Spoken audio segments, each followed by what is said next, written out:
Here we go today with strategy implementation and resource mobilization. Remember, we are focusing only on the disaster as an event, how to go with resource mobilization, and what are the effective ways to bounce back to normalcy. And that is what we are talking in this particular short video that we'll present around here. The agenda is to understand simple to design a effective strategy implementation plan. Remember, the word is effective. Draw out your every steps to attain the end objective, that is your action programs and your activities, to develop a preliminary resource mobilization strategy and action plan for successful implementation of disaster management. That is what we should be looking around here. So objectives, simple and straightforward. Identify a major component of strategy implementations.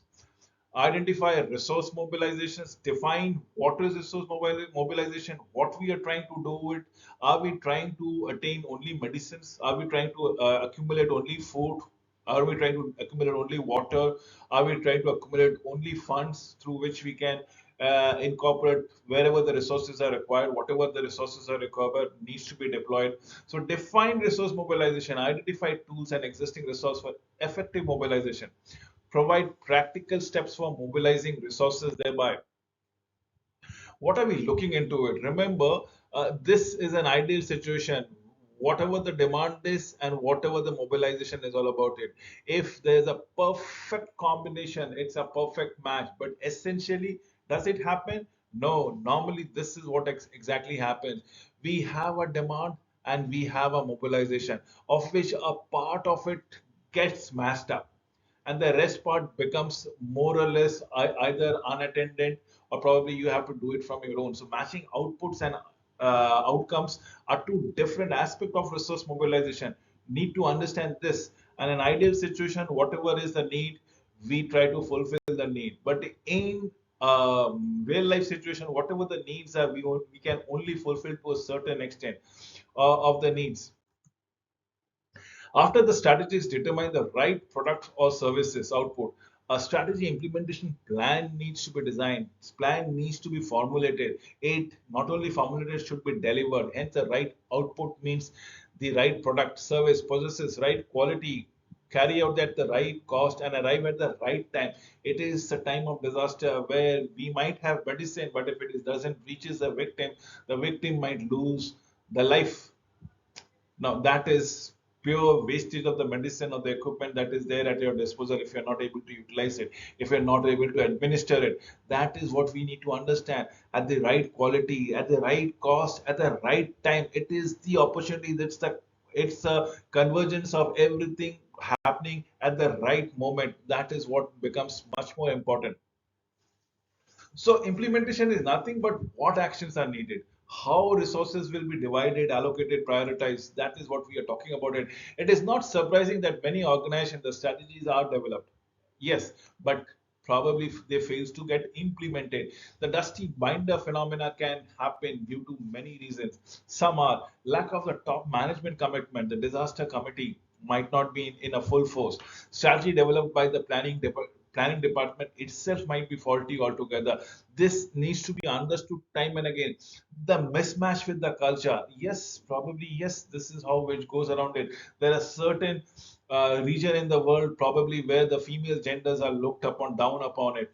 Now that should not be the cases, but this is a cultural mismatch, right? And there are certain region in the world probably people adhere to only vegetarianism as a food option. Non-vegetarian foods have been provided, but they will abstain from it. So it's the culture that you need to mix it up.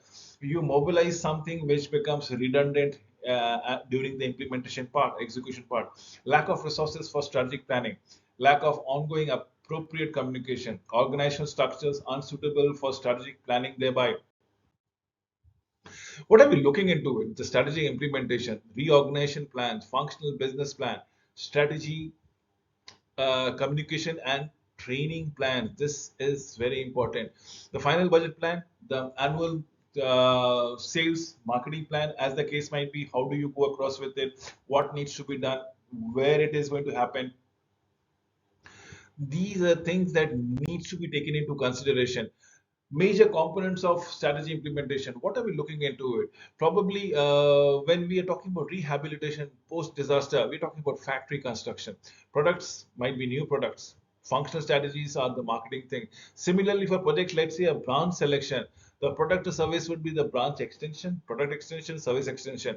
We are only focused on the operation part of it. Similarly, during a project, let's say acquisition of an enterprise or an assets, we are in a disaster management, we are running a new project, let's say producing electricity of an existing power plant. Now, what are we looking at? Probably the technology might be changed, the raw material might be changed. Instead of gas, we might be utilizing coal. Instead of coal, we might be utilizing solar energy or wind power, whatever is available. So value added service of the product, organization and administration. And similarly, there would be other projects which have other extensions, service arenas and finances is the core part which requires the functional strategies in any cases. The big eight, the big eight component of implementation is to build an organization with competencies, to build an organization with capabilities, to have a resource sufficiency among the organization to become it, make it more successful. Remember, exercise the strategic leadership as on when on basis, shaping the culture, shaping the environment based on what you are producing, what you are aiming, what you are justifying, sensitizing, educating the community, thereby trying to reward and incentivize every achievement of all the project managers, of all the disaster management team, installing information, operating system that enable the company personnel better carry their strategic role proficiency. We are talking about instituting best practices and pushing for continuous improvement, establishing strategic supporting policies, allocating ample resources to strategy, critical activities as the case might be. And this is what we are looking for it. So the strategy implemented action plan is something which is to be understood as what to do, what requires time and attention, and what can be delegated. So what needs to be done, which is to be prioritized, and who can do it in a better fashion, simply stated as far as the implementation plan of the strategy.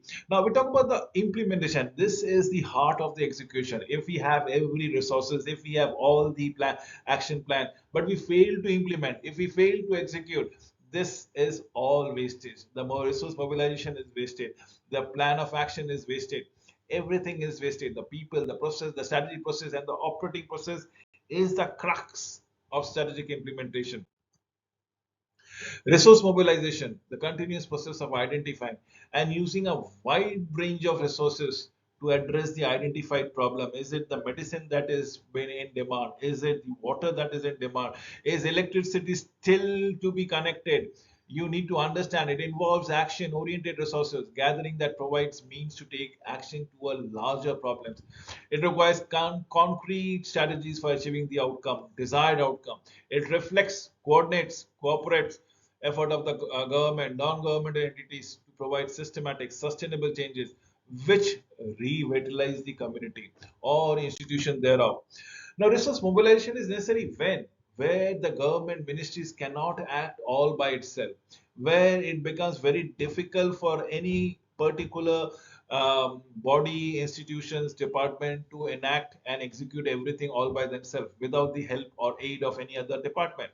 That is where resource mobilization is required, because that is where you need to shake hands with the various stakeholders so that you bring in meaningful change.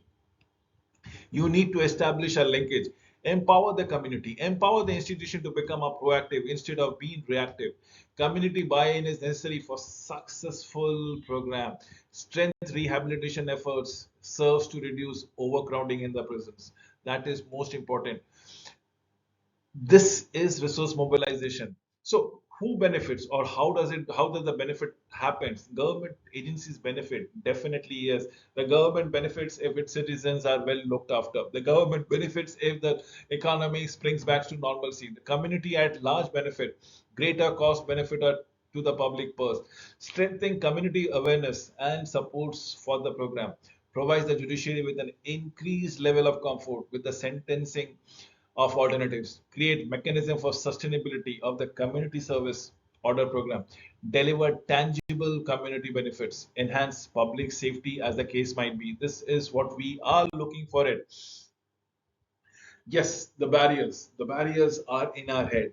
We stop thinking, we look at the problem and the magnitude of the problem, and we are awestruck. Think out of the box. If there is lack of finances, what to do? Lack of personnel, what to do? Lack of space, what to do? Overextended staff. People are working not for 12 hours, not for 24 hours, but are working for more than 48 hours continuously. This is what overextended staff is all about. It. There are something called resistance to change. It won't work. That mental block creeps in. Territorialism happens. Everybody gets segmented into a particular location. So thinking inside the box are your barriers. Thinking inside the box, so you need to think out of the box. If there is a lack of finances, what to do? Lack of personal helping hands, what to do? Lack of space, no facilities to lock in your supplies or resources. Overextended staff, what to do? Resistance to work, what to do? Territorialism, what to do? These are things you need to find an answer. The requirements are to have effective resource mobilization plan. The statement of the problem as to what will you do. Will you take only funds, accrue only funds? Will you accrue only in things in kinds, let's say food, water, medicine? Will you are looking into technological support, large scale support in terms of having a network issues, rectifying the network issue or the power issues? Now you need to identify the available resources to address the problem, and start be open minded, start looking for collaboration, looking for communication, looking for education. Strategy for implementation is what we should be looking across it. This is what effective resource mobilization planning requires time and again. Mobilization strategies and steps: create database of existing resources, identify goals for each district, for each parishes, for each community, for each territory, link existing resources with every goals, begin dialogue with the organization. And when I say organization, it is a different organization that we talk about it. They are a stakeholder. Remember, if I do good, automatically something good will happen to you. If you are doing good, something good is going to rub off me also. And that is what the benefit is all about. Draft MOUs, memorandum of understanding, attend police roll call, school, church, community meetings, create forum, focus on group and community inputs. Keep your eyes, ears open, look for feedback and welcome every opinion. Ensure that everybody's point of view is taken into consideration seriously.